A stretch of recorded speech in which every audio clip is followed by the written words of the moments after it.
how to make the world more autism-friendly. Having a quiet place where I can take a break helps me feel safe. If you're in a classroom or store, a quiet room with soft lights can make a big difference. I really like knowing what's going to happen next.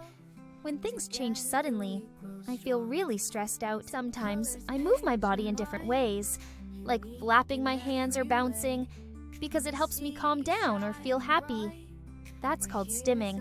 It's okay to let me stim. It's just my way of feeling comfortable in my body. Sometimes it takes me a little longer to make decisions or understand things. When a lot is happening around me, I can become disoriented. It's like a sensory overload. Sometimes when people talk too fast or give too many instructions at once, I feel lost.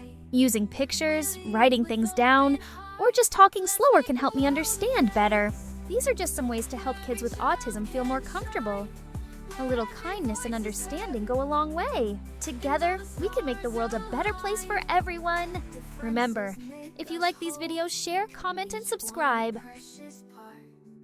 In this world we create, we lead with open hearts. Let's make the world a place